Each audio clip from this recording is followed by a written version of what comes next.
DNA is a very flexible molecule. There are a lot of ways by which your DNA can change its shape or conformation. Number one, the rotation of the bonds along your sugar phosphate backbone. Number two, the conformation of the sugar moiety of your DNA.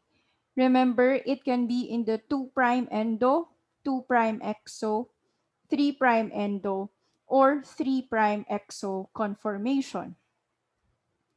And number three, your nitrogenous bases can be in what is called the syn conformation and the anti-conformation. This depends on the rotation of the N-beta glycosidic bond, the bond that connects your nitrogenous base to your sugar, whether it's ribose or deoxyribose. In the case of purines, it is more stable in the anti-conformation because of the steric hindrances between some atoms in your purine ring and in your sugar molecule.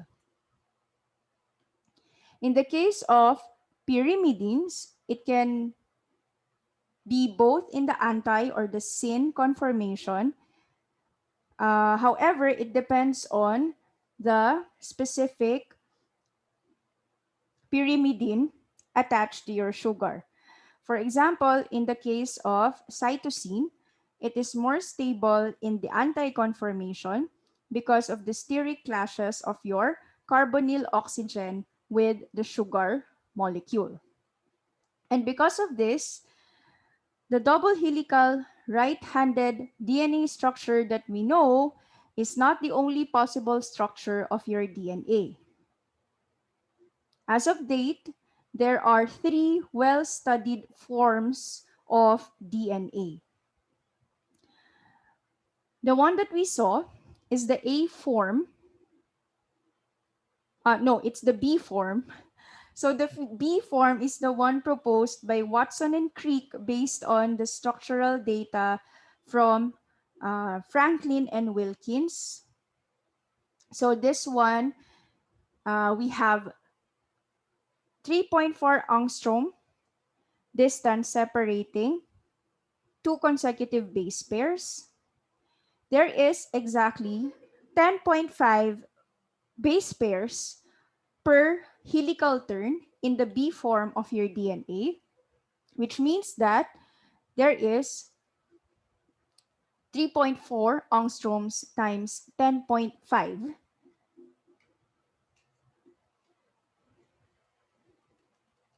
or 35.7 angstroms as the length of one complete turn in the B form DNA. Furthermore, again, this is a right-handed DNA and its diameter is 20 angstroms.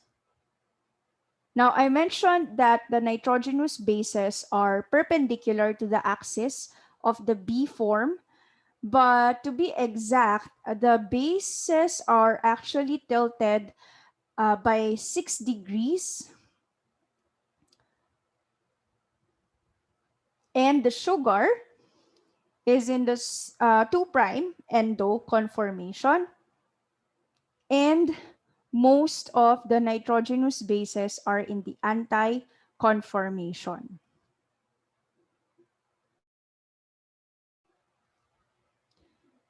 Now, there is also what we call the A form or aDNA, which is actually more compressed than your bDNA. If we look at how your aDNA looks like, it's shorter than your bDNA if we are comparing the same number of base pairs, but it is wider. So the diameter of your aDNA is 26 angstroms.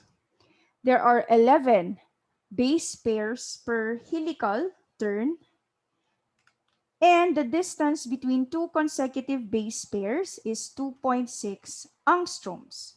giving us a length of 26.8 angstroms for one complete turn of an A DNA.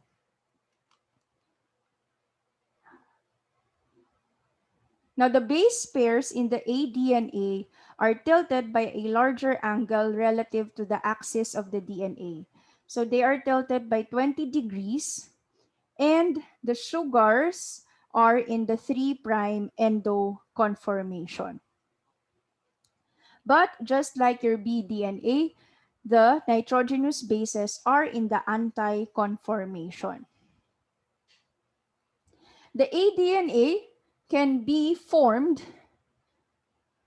if the DNA is dissolved in a solution that has very little to no water at all.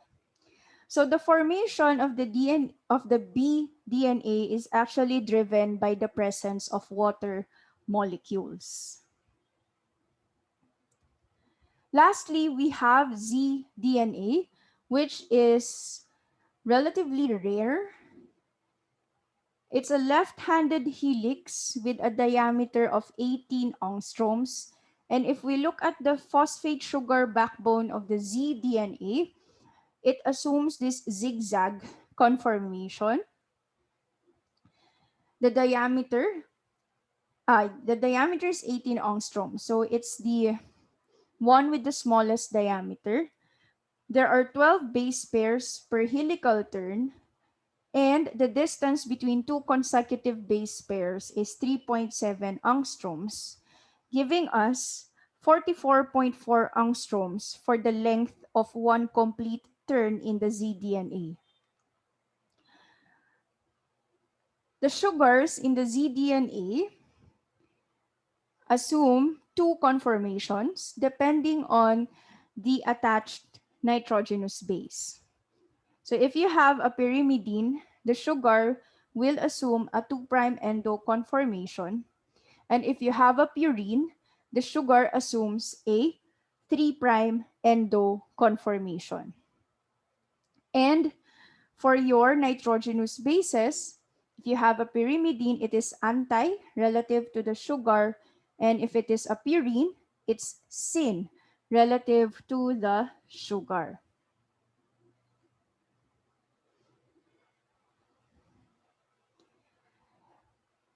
In your DNA molecule, we can also find some interesting patterns in the sequence. The first of these is what we call the palindrome sequence. The palindrome sequence displays twofold symmetry. So what we mean by that is, for example, if we have this sequence of DNA, the double helix, if we flip this horizontally, so flip this horizontally, and then flip it again vertically, you will get the same DNA strand. That is your palindrome sequence. And then we also have what we call mirror repeats, which can be found on one strand in your DNA. So from the name itself, it's just a one-fold symmetrical sequence. So if you flip it horizontally, then you will get the same DNA sequence. Now, if these sequences are found in several or in separate regions of your DNA, it's possible for the DNA strand to form what we call the hairpin structures, such as this one. So we have here complementary sequences in one strand, and if they interact with each other, then we form the hairpin structure. Now, if these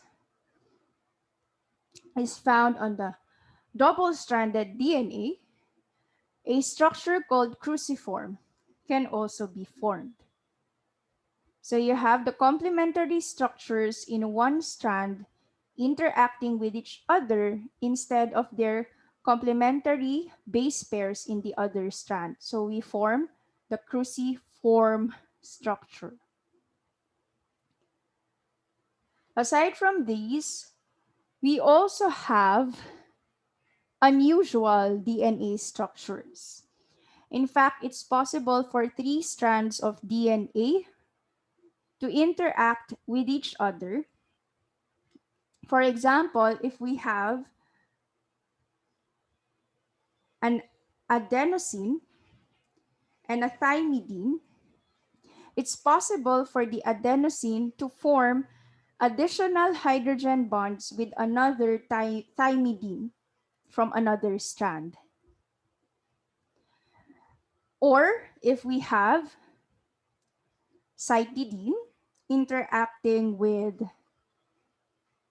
guanosine and another cytidine that is protonated, then, protonated cytidine, it's also possible to form this triplex DNA.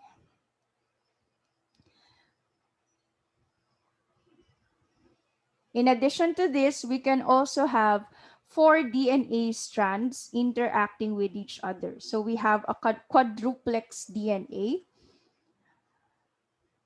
A very specific and classical example is called the Guanosine Tetraplex. So we have 4 guanosine molecules interacting with each other. And this is the 3-dimensional model of the guanosine triplex.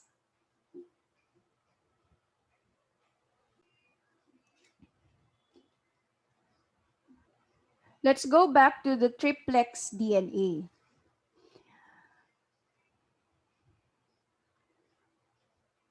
This is the classical Watson-Crick base pair. So you have your adenosine and thymidine with 2 hydrogen bonds. In this one, this is your classical Watson-Crick GC base pair. So you have your guanosine and cytidine. Now this pairing, which is not the Watson-Crick base pairing, so this is not the way adenosine and thymidine form their 2 hydrogen bonds. So we have here nitrogen 7 in adenine involved in the hydrogen bond, which is not what it normally does. And here we have guanosine and protonated cytidine. So we have here the positively charged nitrogen. So its hydrogen is involved in rare hydrogen bonding between 2 nitrogenous bases. So this type or this non-Watson-Crick base pairs are called Hoogsteen